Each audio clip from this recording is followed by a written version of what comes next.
بسم اللہ الرحمن الرحیم۔ طاہر صاحب رائے سے السلام علیکم ورحمۃ اللہ وبرکاتہ۔ آج کا ٹاپک ہے شہزادی اور دھوبی کا بیٹا۔ مرزا مظہر جانے جانا ایک مشہور صوفی تھے۔ مرزا مظہر اکثر ایک جملہ کہا کرتے تھے کہ ہم سے تو دھوبی کا بیٹا ہی خوش نصیب نکلا، ہم سے تو اتنا بھی نہ ہو سکا۔ پھر غش کھا جاتے۔ ایک دن ان کے مریدوں نے پوچھ لیا کہ حضرت یہ دھوبی کے بیٹے والا کیا ماجرا ہے؟ آپ نے فرمایا ایک دھوبی کے پاس محل سے کپڑے دھلنے آیا کرتے تھے اور وہ میاں بیوی کپڑے دھو کر پریس کر کے واپس محل پہنچا دیا کرتے تھے۔ ان کا ایک بیٹا بھی تھا جو جمع ہوا تو کپڑے دھونے میں والدین کا ہاتھ بٹانے لگا۔ کپڑوں میں شہزادی کے کپڑے بھی تھے جن کو دھوتے دھوتے وہ شہزادی کے نادیدہ عشق میں مبتلا ہو گیا۔ محبت کے اس جذبے کے جاگ جانے کے بعد اس کے اطوار تبدیل ہو گئے۔ وہ شہزادی کے کپڑے الگ کرتا، انہیں خوب اچھی طرح دھوتا، انہیں استری کرنے کے بعد ایک خاص نرالے انداز میں تہہ کر کے رکھتا۔ سلسلہ چلتا رہا۔ آخر والدہ نے اس تبدیل کو نوٹ کیا اور دھوبی کے کان میں خسر خسر کی کہ یہ تو لگتا ہے کہ سارے خاندان کو مروائے گا، یہ تو شہزادی کے عشق میں مبتلا ہو گیا ہے۔ والد نے بیٹے کے کپڑے دھونے پر پابندی لگا دی۔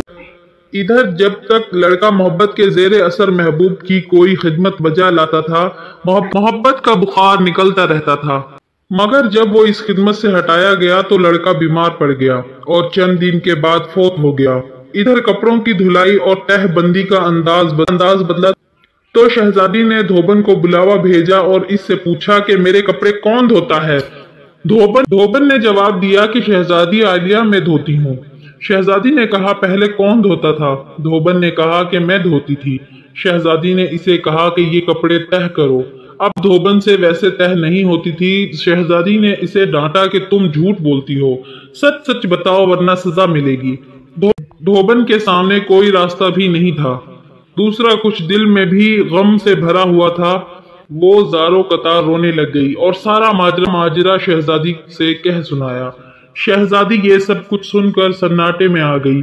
پھر اس نے سواری تیار کرنے کا حکم دیا اور شاہی بگی میں سوار ہو کر پھولوں کا ٹوکرا بھر کر لائی اور مقتول محبت کی قبر پر سارے پھول چڑھا دیے۔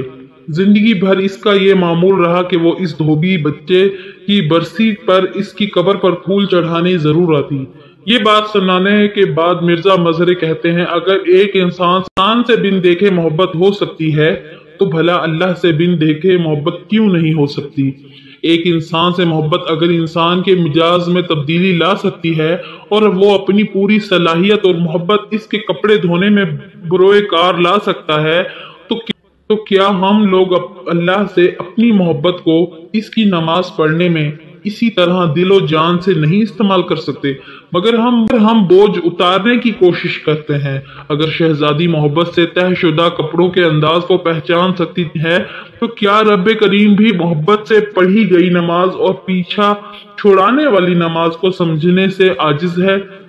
پھر فرماتے وہ دھوبی بچہ اس وجہ سے کامیاب ہے کہ اس کی محبت کو قبول کر لیا گیا، جبکہ ہمارے انجام کا کوئی پتہ نہیں، قبول ہوگی یا منہ پر مار دی جائے گی۔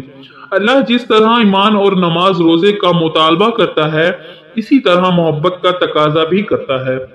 یہ کوئی مستحب نہیں، فرض ہے، مگر ہم غافل ہیں۔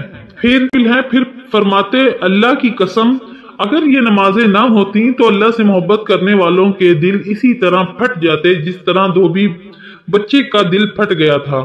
یہ ساری رات کی نماز ایسے ہی نہیں پڑھی جاتی، کوئی جذبہ کھڑا رکھتا ہے۔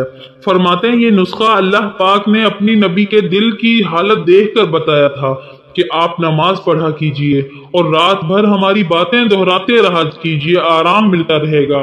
اسی وجہ سے نماز کے وقت آپ فرماتے تھے ارحنا بھا یا بلال، اے بلال ہمارے سینے میں ٹھنڈ ڈال دے اذان دے کر، اے بلال ہمارے سینے میں ٹھنڈ ڈال دے اذان دے کر۔ سبحان اللہ۔ اس پیغام کو دوسروں تک پہنچائیے تاکہ اللہ کسی کی زندگی کو آپ کے ذریعے بدل دے۔ نبی کریم صلی اللہ علیہ وسلم نے فرمایا کہ اچھی بات کو دوسرے مسلمان بہن بھائیوں تک ضرور پہنچائیں اور خود بھی عمل کریں۔